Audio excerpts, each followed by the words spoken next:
په یو کلي کې یو خر اوسېده چې د شکل نه خو عام و، خو د خپلې سستۍ د وجې نه په ټول کلي کې مشهور و.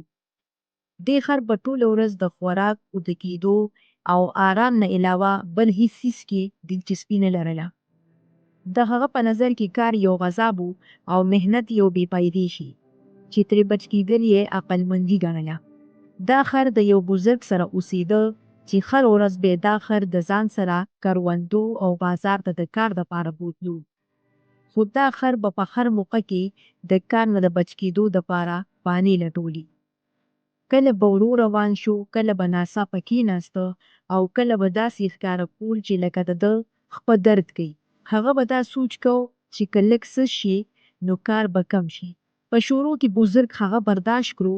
هغه ته داسې ښکارېده چې کیدای شي خر ستړی وي.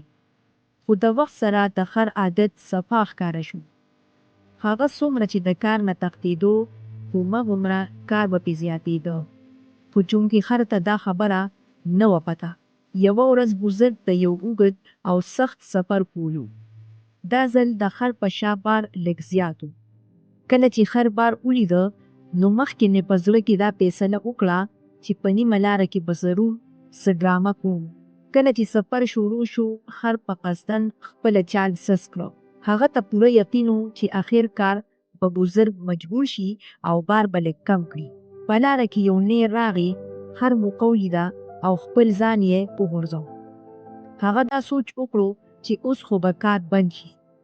خو څه چې وشول هغه د ده د سوچ نه بالکل مختلف و. د نیر اوبه په بار کې جذب کېدل شروع شو او بار د سپک کېدو په ځای نور هم دروند شو. خر د پاڅېدو کوشش کو خو څومره چې وخت تېرېده هماغومره بار دروندېده. په هغه شېبه کې خر ته اول ځل دا احساس وشو چې د هغه سستي د هغه دپاره مسله جوړه شوې ده. هغه پوه شو چې د کار نه تښتېدو دا طریقه الټه په خپله د هغه په غاړه پروتې ده.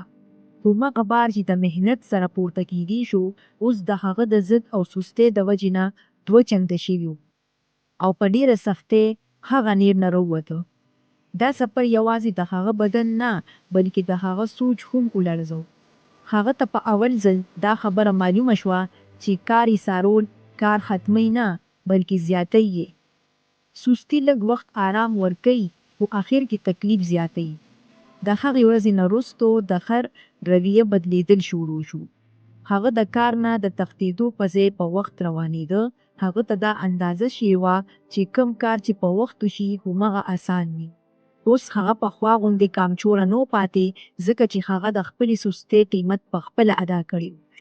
نو دا کهاني موږ ته دا سبق راکوي چې څوک د کار نه تښتي اخر کار د همغې کار د لاندې ګیرېږي.